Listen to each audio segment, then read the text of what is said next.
It is. It's the winter, isn't it? It's the winter Instagram. We're doing a live today that's going to be themed because it's winter, and I invited Jordan, Jungle Jordan, to join me this evening. So, well, evening now while we're recording this, or while it's live. It might not be evening where you are or when you're watching this. I don't know. But Jordan will be joining us shortly, and we're going to discuss what you might call, I don't know, winter animals or perhaps cold weather animals. And it's fun because he and I used to do stuff similar to this before, where we would do lives. And this is like pre-pandemic time. We'd hop on here, do lives together, and people would ask questions and comments or offer up their own knowledge and things like that. And we would respond and engage. And the last time we did a live, most recently, it was the first time I'd done a live in ages, and Jordan and I hadn't done a live together in a very long time. And so yeah, we just kind of talked and caught up. But this time we're going to be a little more interactive. We are bringing to the table two species each that we'll talk about, that will give us sort of the opportunity to share some of our knowledge and some fun animal facts. But you get to ask questions, you get to engage, and obviously sometimes the questions and the comments go by pretty quick and we can't always catch up. Say hi if you're here now. We'll definitely can say hello and do some waves here. But yeah, Jordan, he's funny. He just texted me, calling me out for being late, which I was. I was 2 minutes late, but hopefully he'll join here on Instagram soon. Let's see. I'm going to text him back because I have my computer open because when we talk about animal facts, we actually will do this. Oh, is he here now? No. Okay, hold on a second. Let me text him real quick. If you're watching this later, sorry for the comic relief here of all of this. But yeah, so Annie says hello. Hi, Annie. It's funny because when we talk about cold weather animals too, and this time of year in the northern hemisphere, it is getting very cold.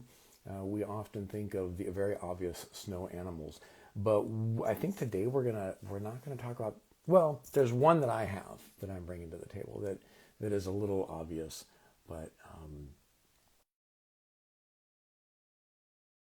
for us to all figure out how they relate to the cold weather stuff. Looks like Jordan's joining now. Let's see if he pops in here. Boom, Hey, dude! You called me out. I was 2 minutes late. I'm sorry. Not. that's very unlike you. It is very unlike me, and I apologize. I don't know if it's something we can still do. Do you know? I don't know if you can we share photos when we're doing a live? Like, can I put a photo on the Oh screen? man, it's been way too long. Add a Um, moderator, turn off commenting, turn off questions, copy link or share. No, I wonder. I I'm don't. gonna try one thing. Oh no, that didn't work. Did you hit the camera? You hit the camera, huh?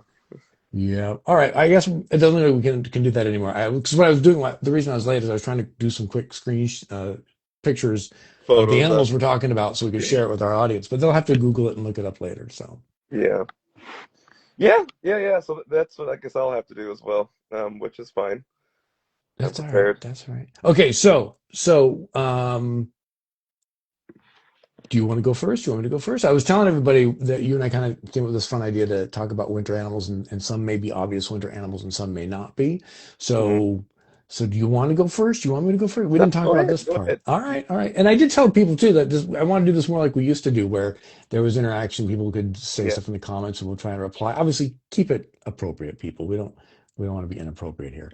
Cool. Okay, so I'll kick it off. I'm going to kick it off with an obvious winter animal that I am truly fascinated by because of their tenacity to survive, and that is the Arctic fox. Uh, in general, the fox species, from the fennec fox to the red fox to the Channel Island fox we have off the coast of California here, gray fox, the list goes on and on. They're very, very intelligent, smart animals. They are a canid or are considered in the dog family, but a lot of their adaptations allow them to do cat-like things sometimes. The gray fox, for instance, can climb a tree very well. Their hips have a little more mobility in them to allow them to successfully climb down as well. But when we talk about the Arctic fox, the reason I wanted to share that one is obviously they're that white, cute fluff. If you look at Arctic fox in the wintertime, white, fluffy animal. In the summertime, they're the tundra colors, though, because in the north, the tundra turns more of that mossy green. You have some plant material. They survive off of a lot of different things, from bugs and grubs and insects, all the way up to birds, bird eggs, small mammals, and things like that. And then when a lot of those animals either go into hibernation or they will go south for the winter, the Arctic fox is like, you know what? I'm going to put on my winter coat. I'm going to get that white fluff on. And then they start to head towards the ocean because all their food sources are kind of gone. Right. And the reason they head to the ocean is because they want to start following polar bears because they'll pick up the scraps polar bears leave behind. So as the sea ice forms and the polar bears go out for seals, the Arctic fox kind of tag along in the winter to do that, which seems kind of silly because also um, the Arctic fox can sometimes be hunted by polar bears. So it's what a dangerous game to have to play. I've seen some documentaries of like they somehow were able to record the Arctic fox trailing behind polar Mm. bears. And the polar bear like will turn around and look at him every now and then, and the fox is like, nothing, Nobody nothing. here. Yeah, like you don't see anything. No, I've always loved Arctic foxes. They're a lot.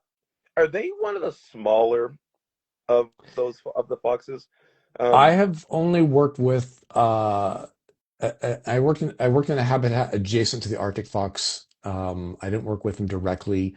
They seem to me, and it could be their fluff because they have a very thick coat. I was looking up some facts. They have one of the warmest coats of any northern hemisphere animal. Um, I don't know who measured that exactly, but that's what that's what it said on the website for the Arctic fox. But I've also worked with gray fox, and they seem mhm, to be much smaller. I've worked with fennec fox, of course, which are much, much really smaller. small. So I would say if I had to do a comparison, I would say the Arctic fox to me visually in the habitat near where I was working looked about the same size as as a red fox, So maybe a little bit smaller. I worked with one female once upon a time. Um, and I remember there being another one I used to see all the time, a male. And then at another zoo, I was around them, not too much, but I remember seeing them quite often. And I always just felt like they were just so tiny because Yeah. I know fennec foxes are small. I know they're small. They're really tiny. They might be one of the smallest actually. Um, red foxes felt larger Okay. than So the in all fairness, I've never worked with or seen in person a red fox at a close right. distance to make that official assessment. Yeah, they felt larger. Um, what's the other one? The Channel Island fox. Those guys are they're I would say they're like red fox size almost, almost. And then there's the Catalina Island fox. Hmm. Right now I'm just naming foxes that are like only found in like one specific place, right? Um, and I saw the Catalina Island fox. They actually ran up to my campsite Nice. in the middle of the night because there's no other predators there, Right. and and they're small because there's no need for them to be big because there's no competition. And I love how that. Like now I'm getting into, um, I guess not resource evolution, but what do you call that? It's not dwarf. Is it dwarfism? Island Well, it's dwarfism? what you're getting at. It's I don't know. I know there's a term for it, but essentially it's they evolve to what they need to be for their environment. Right. So when the channel fox and the Catalina fox first went to the islands, they were brought there by people, and that was basically the California gray fox. But they've been separated now long enough that they Right. genetically are a different species, or considered to be a different species. And with that, like what you're saying is that size is smaller because over that Right. time of that genetic change, Hmm. there's no reason to be a big fox. You can be a Right. little fox. Right. It's more Darren, efficient on the island. the Catalina Island fox mixer. Was there a Sorry, comment on this? that's a Step Brothers reference. Nice. Okay, so while we broke here to go to, so Woodrick mentioned that, but he also said, do you know if I'm actually assuming he, I don't know. Do you know if baby harp seals are as fuzzy as they look? I've only seen images. I've never seen a baby harp seal in person. They Same. sure do look fuzzy in the images, but I couldn't confirm that there's one way or the other. I've Yeah, never I saw it have in person. no. To be honest, like I've been around a lot of fuzzy animals, and I know you have too. And just off of visual, my assumption is yes. They're as fuzzy as they look, yeah. They're super fuzzy. I would like to hug one. He, I know who this is. He knows better. He's just saying it to say it. Ah, fair He enough, fair he knows enough. better. All right, all right. We got an insider. I got it. I got it. Yeah, he knows better that we can't. Okay, so I Googled it real quick. Fennec fox is technically the smallest Okay. per two different websites. Okay. So, the internet. But I think these websites probably, we're talking, yeah. I don't want to name any names, but yeah, I think these are reliable. Okay. Yeah, no, I can see that. I mean, just off of the few that I've seen, I feel like they are one of the smallest I've seen in a zoo setting. That's all I Yeah, say. yeah. Yeah. Um, yeah, they're pretty tiny. It's also amazing to me. Well, we're gonna get into it when I talk about my next animal, but it's amazing to me what these little mammals can do. That's all Oh, I'm gonna. yeah. Yeah. Well, the problem solving, the tenacity of just pure survival, it's just the endurance of continuously finding the resources to eke out such a successful existence Yeah. in that environment's insane. So Right. we have another one here, another comment I had from Deer Dream Attack. Oh, that's challenging. Okay. I had the great opportunity of working with Arctic foxes when I was a wildlife volunteer at Muskoka, Ontario. I hope I said that right. Very wonderful creatures. That's cool. Awesome to have those kind of Awesome. experiences. That's awesome. I'd be curious to know what exactly they were working on. Were they if they were doing like I don't know, research or Yeah. you know, Rehab or just a rehab. habitat. Yeah. Yeah. Yeah. That's cool. Very cool. That's rehab is a job of I always thought I would end up doing, but somehow didn't do it. You Yeah. know, like I just stayed in the zoo world, you know. And yeah, I mean this is where I am. Well, I mean, for those who do wildlife rehab, I mean, major hat tip because that is a tough slog. Working with animals that don't want to be there, they're injured, and as far as any sort of being able to pay for your materials, it's tough because, of course, there's very little income. It's not like people are paying tickets to come in and see the animals, so you got to Right. do a lot of volunteer work and a lot of financial raising, if you will. So yeah, tough gig, tough gig. But we're here to talk about winter animals. I talked about the Arctic fox and their ability to eke out an existence in the northern tundras during the summer by eating all sorts of different things and following polar bears around for winter, which is that awkward sort of got to follow the bully around hoping they drop scraps of food for you because really that's what it is because polar bears, they're not inviting the foxes out to dinner. So what do you got, buddy? What's your first animal for either winter or cold weather animal?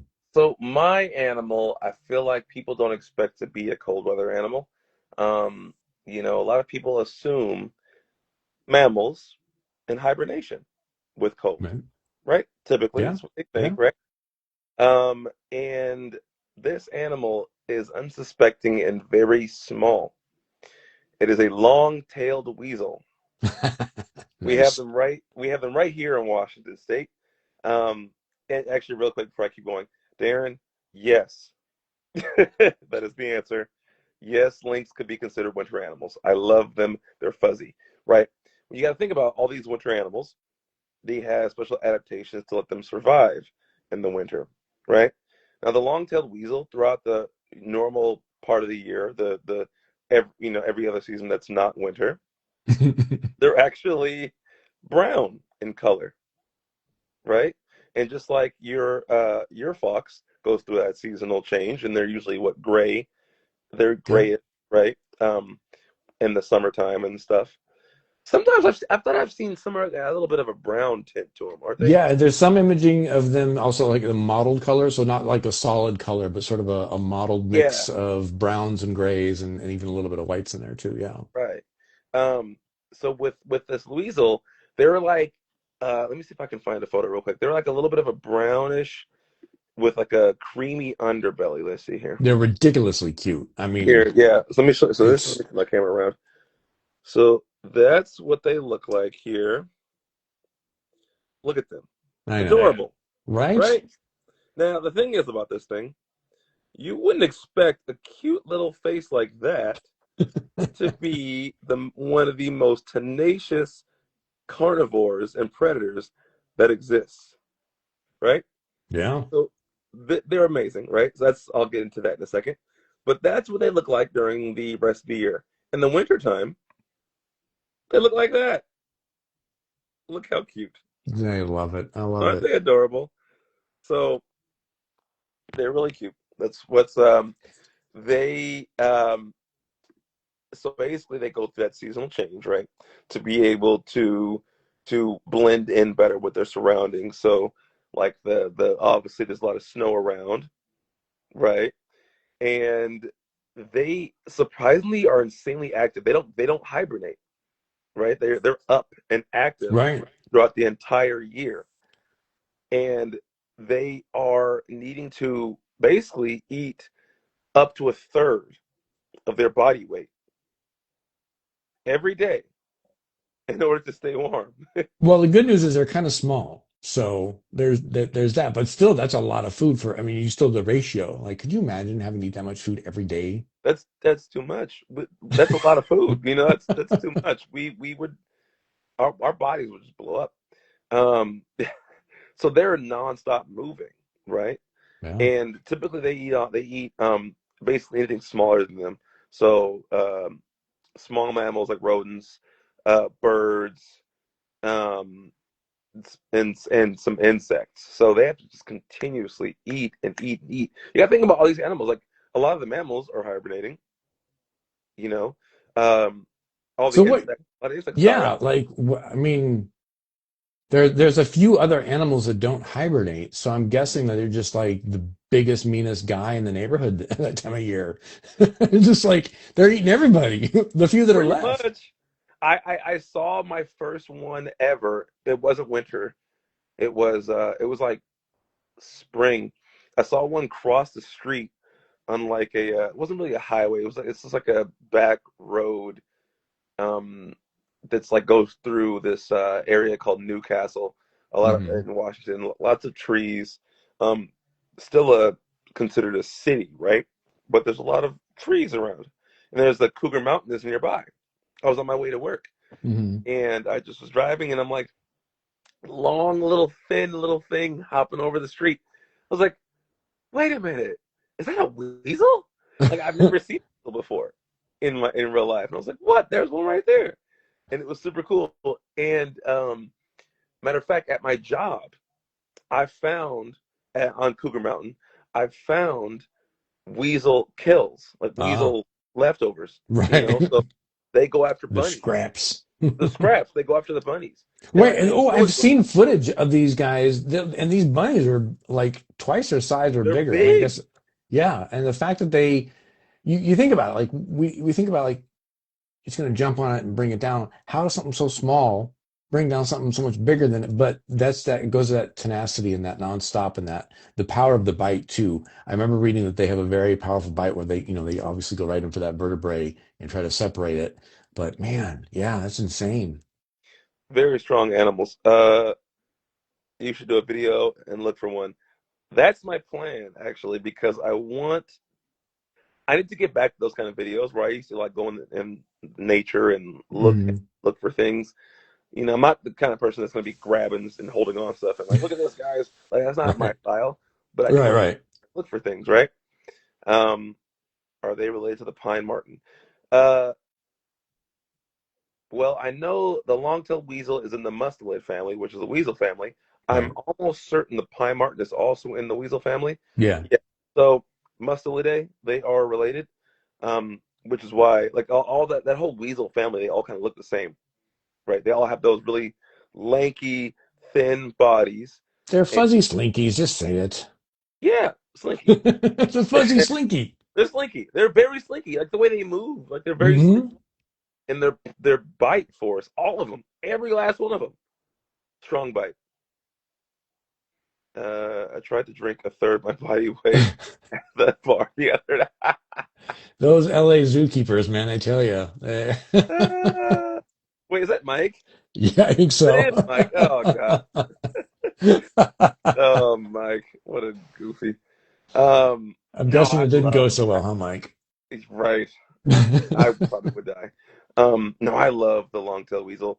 Um, they are just funny little animals.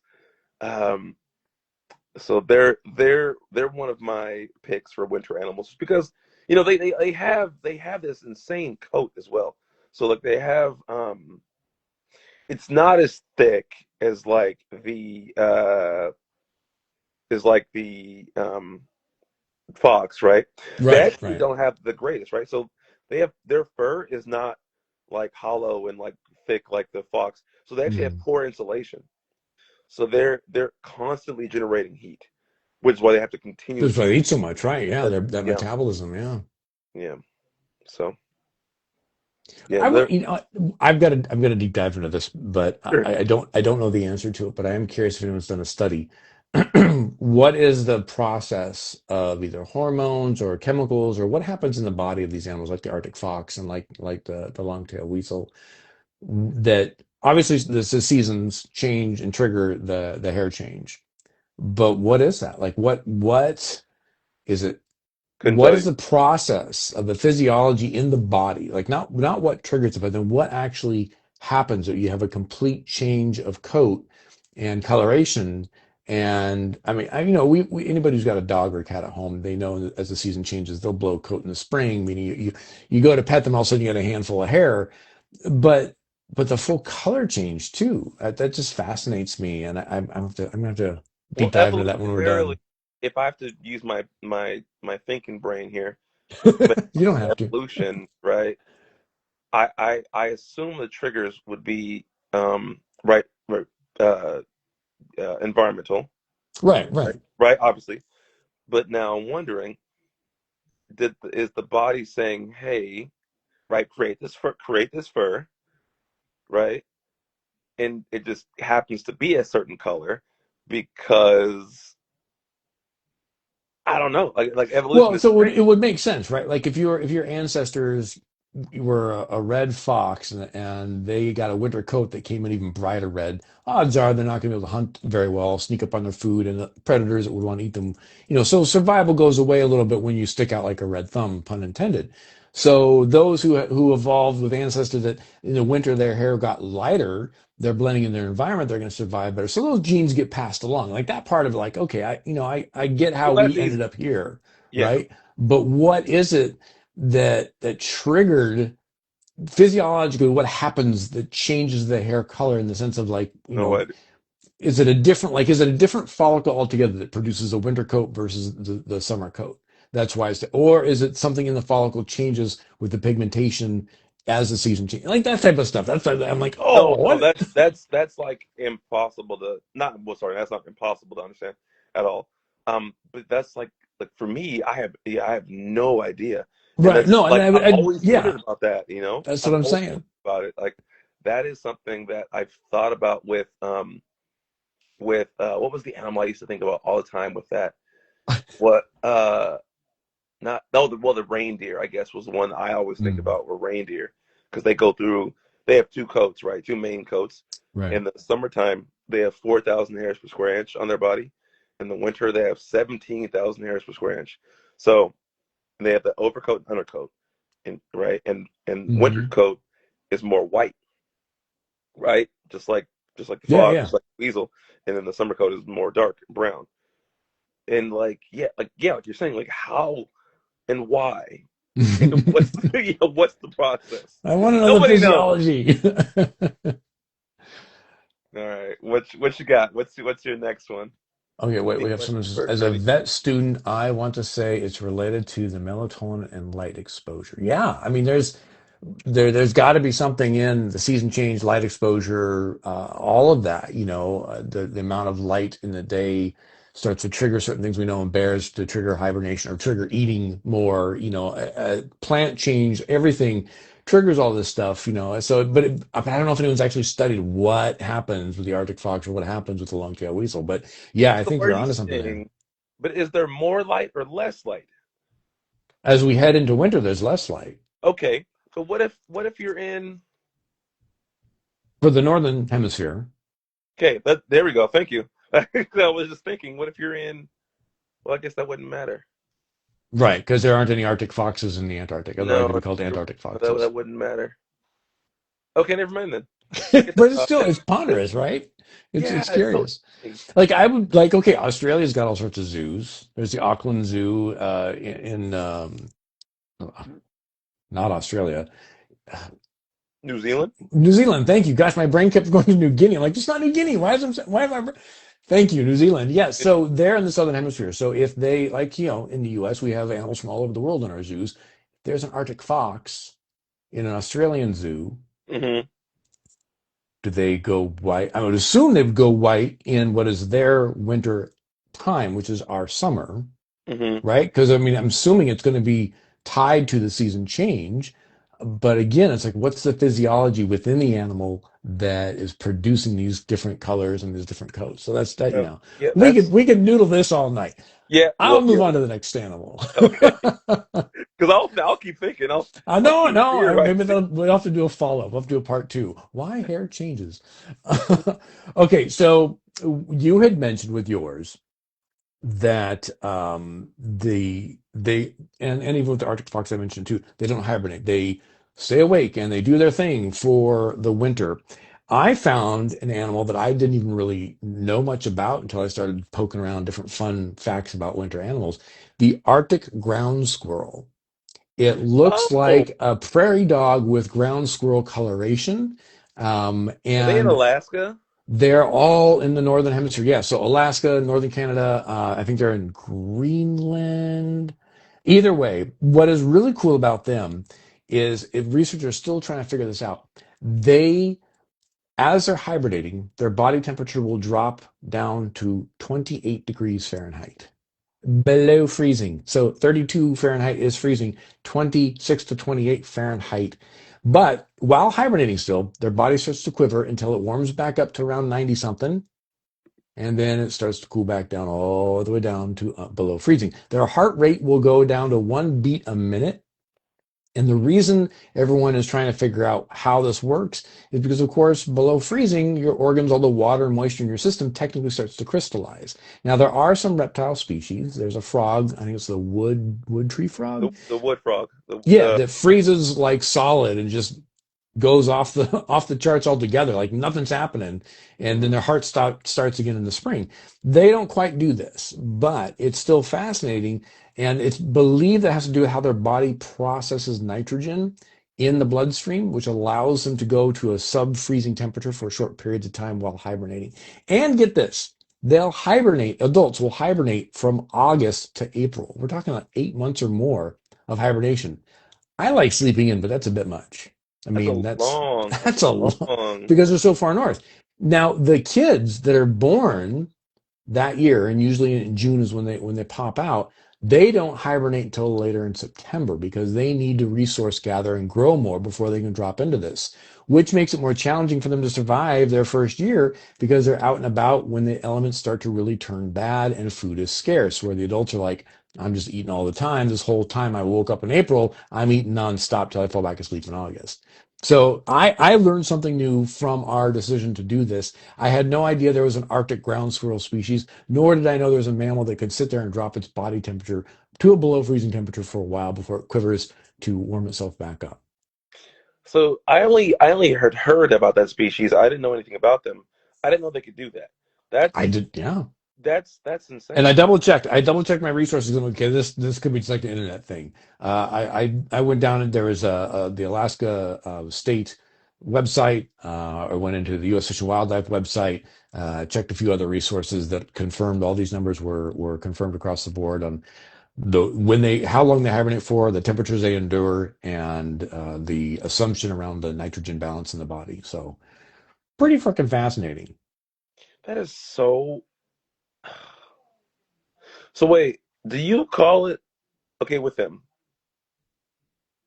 Are they in the full state of hibernation, or According to what I read today, yes. It's not a okay, torpor or it's not like a mid-level. And there's nothing that I could find that says what's regulating their temperature. They don't show signs of waking up per what I read when they quiver to the twitching that happens or what we'd call like shaking. yeah, That is just the muscle twitching which creates a natural warmth and burns off some of the energy that they've stored before hibernating. But there was nothing saying that they come out of hibernation or they wake, that if there's something that triggers the quivering. I'm assuming the fact that they're cold, but I don't know. It's fascinating. It's just this is something that I guess if the long-tailed weasel can find in its den, it's got a free snack. But yeah, I mean, it's crazy. they, okay. I'm just trying to think about like they rarely have any time to do any other parts of life. No, Like, cause like think about breeding, right? Gathering, like it's like they wake up, they breed, they gather resources and go back to sleep. pretty You much. know, And part of the gathering resources too, they stash stuff before they hibernate, so when they wake up in the spring, they have an immediate food source.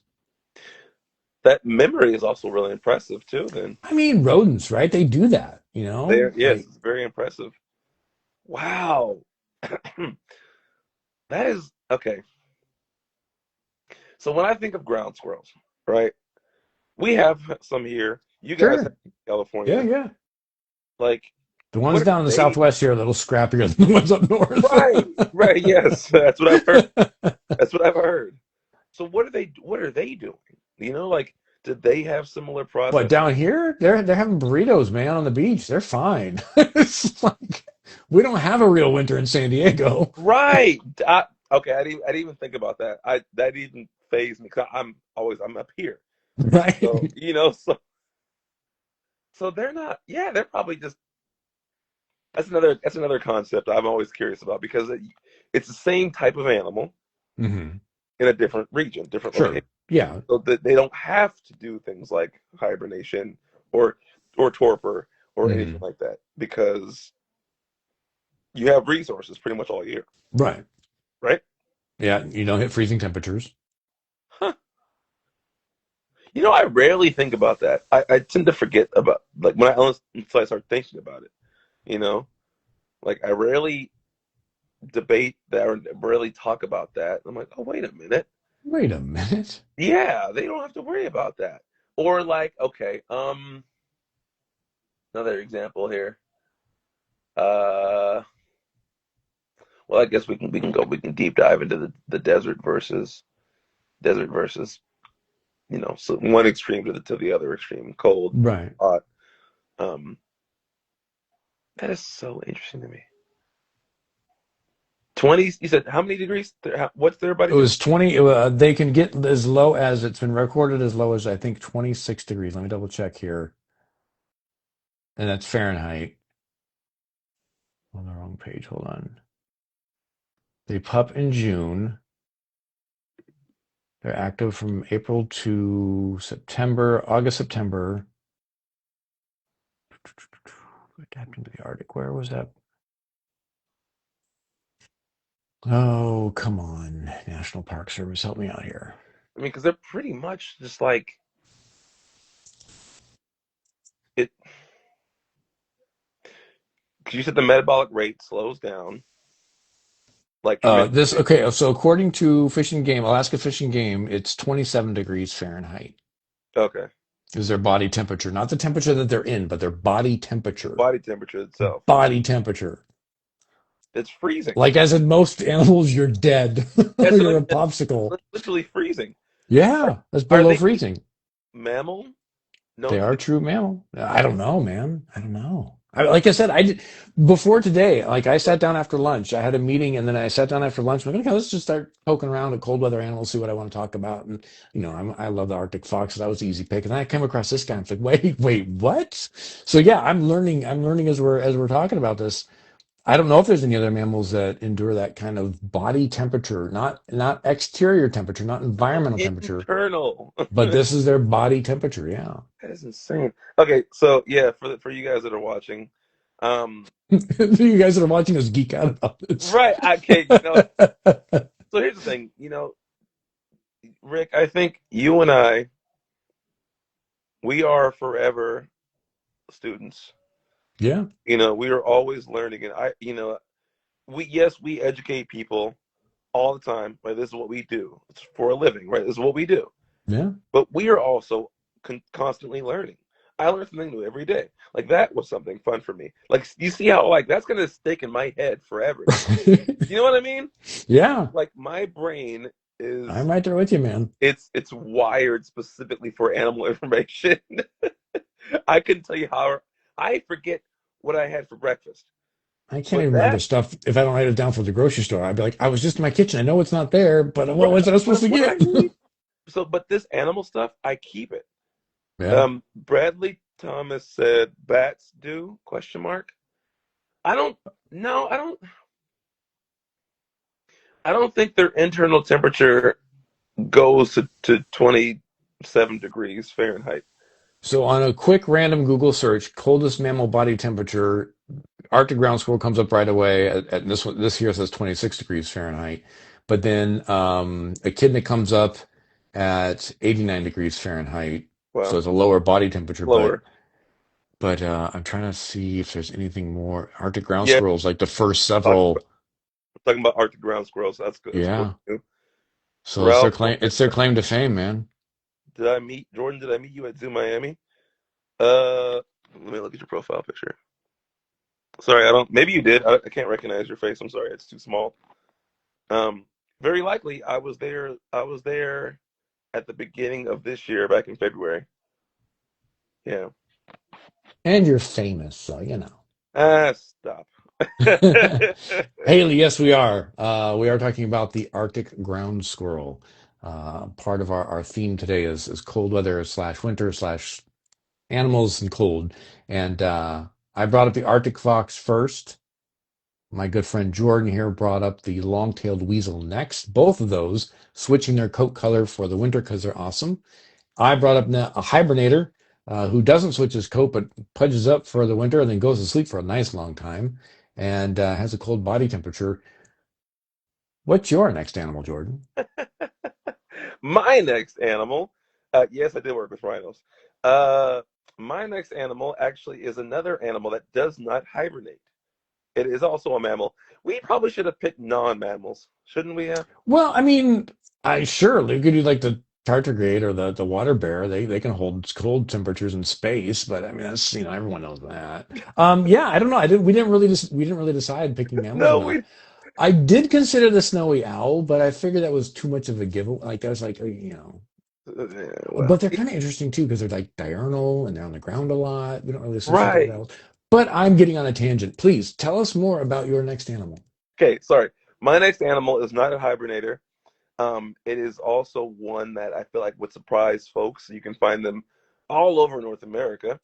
It's the North American river otter, which happens What? to be my favorite species of otter and top two animals that I've ever worked with. Nice. Yes, And I interesting, love. both of yours, not only both of yours are mammals, but they're in the mink family. I can't help it. I love the weasel. So Love the weasels. no, honestly, so there's actually some truth here. Yes, you met me. um, so one of my earlier jobs, right, that I was able to like work more directly with animals, like as like a person like in charge of people who were out of my area, was working with small mammals, specifically a lot of mustelids Hmm.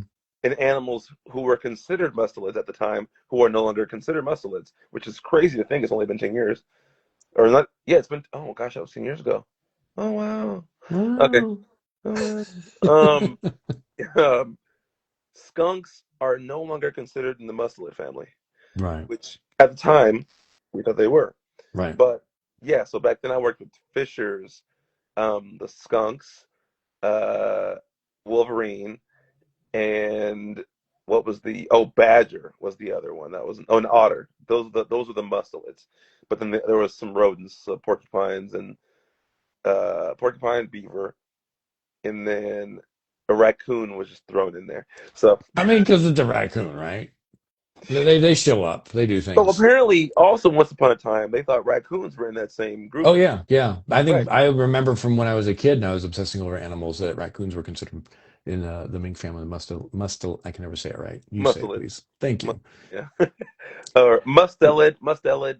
I pronounce it mustelid. I Um, say mink family because I can't pronounce it. So, and shout out real quick to Anna Banana 36, Houston Zoo primate keeper in the house. awesome. I was there Nice. 3 years ago. I met a couple of your coworkers. Um, yeah, no, I like that's a beautiful zoo. I like their oh it was the oh gosh. Let's see if I talk about words. Pantanal. And that's like me It's trying to say mustard the day. it's where the jaguars are and where the giant river otters are, Okay. and it's a beautiful section. I know they when I first visited there, it was a newer exhibit, and then they were in construction of their new Galapagos section, which is Got now it. open. Maddie Nice. says hi. Hi, Maddie. We got to say hi to Maddie. Yeah, She's going to be taking our job soon, huh? she is. She is a literally like the epitome and definition of what a zookeeper is. You know, Except for she's not old enough yet, so she just has cool stuff at home and a great yeah. supportive Well, mom. So, mom just sent me a picture of something else that they just got. They just got um it's a chrysalis. Uh, Gosh, I'll have to ask her what it is. It might be a monarch chrysalis. Um, either way, it's cool. she's going to take our job soon enough. So, which Okay, is fine. sorry. We need more. Back We to need it. more. Yeah. So, tell us more about the river otter, the North Yeah, American sorry. I river keep otter. jumping away. So, um, what I like about them is because like they will stay active all throughout the winter because they have these amazing thick winter proof waterproof coats, right? They have these it's really dense and they're able to find open spots in rivers because most of the rivers and things freeze over, Yeah. and they'll find little holes where they can climb in. They can go fishing, pull out whatever they can find down there, fish, crayfish, whatever, because the water temperature is going to be warmer than the a lot of Air times temperature. than the air temperature, right? Um, One of my favorite things about them is that they will go through beaver dams Hmm. and beaver lodges to kind of like Never mind us. We're just passing through. right. They will do that to get through. Yeah. Oh my God, there was this old. Okay, I'm gonna. It's still about the otters, but I'm gonna pause here real quick. There was this video that Disney released a long time ago, back when they used to do. You actually might find it on Disney Plus now. Yeah. I got it as a double VHS Oh, thing with man. the bear. It was about, I think the otter's name was Flash, and it was in Yellowstone. Okay. And they made a story following these Sure. otters who were like being mischievous and like trying to survive the winter. And they showed these otters. This could all have been staged, but they showed these otters playing, yeah, on a what? Yes. You know what? Okay, No, but go finish the story. You know, I want to know. they were playing on one of those the mills. Uh it's like not a generator, but like it's it moves water and Yeah, they the wheel. the wheel. There's a You word, call I'm that sure, but yeah, I know what you mean. The water that wheel, thing. basically. Um and oh gosh, I just remember watching and feeling sad because they got separated, and the whole goal was one of the otters trying to find his way back to his friend. Oh, Yeah, the whole and you just see him hopping through the snow and gliding and like flowing. And the cool thing about their fur is because it's so waterproof, and they also have a dense underlayer, right? And Yes. they stay waterproof because they have these special glands near their tail that they rub on their body, and it spreads. And Show me again. How's that work? yeah, they do that. You know, the otter roll, I do know it. Yeah, I worked with the two of otter them. roll. Yep. It's they put that on their bodies, right, to stay waterproof. Um, and it's so cool because they will actually use snow to keep themselves clean and like flush. Yeah. It's so interesting. And I love the footage. You know, it's something we all not always something we often hear some as a zookeeper is, you know, do animals play? And we tend to see play type behavior more in zoos than you would in the wild because, of course, wild they got to eat, they got to survive. There's a little more, you know, pressure to exist.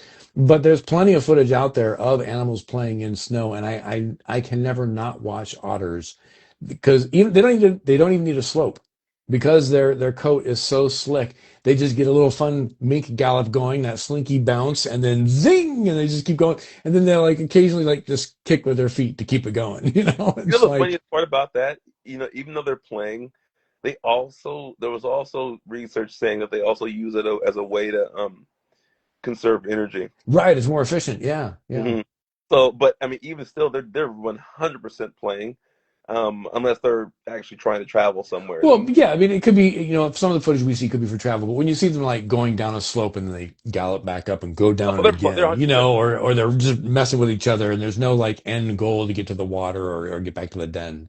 And it's like, I okay, you do guys are just that. enjoying the So fact that you're an otter in the snow. they were always one of my favorite animals to work with, Rick. They were so intelligent. Like that whole weasel family, right? All the Oh weasels, yeah. they're all super smart. They wanted to work and train with you. They wanted to interact. They wanted to figure out the puzzle. They wanted to. They were so full of energy, Yeah.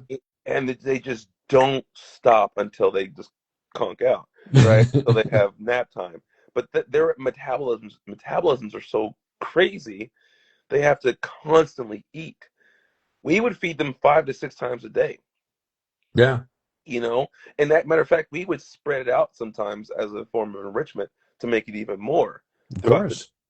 You know, where it was 7 to 8 times, just so they can, continuously eat. 'Cause that's what hmm they're doing in the wild. Think Well, about you think about it too, yeah. You know, in the wild, they're not just showing up to the a place where there's a plate and go, okay, I'm going to have this snack.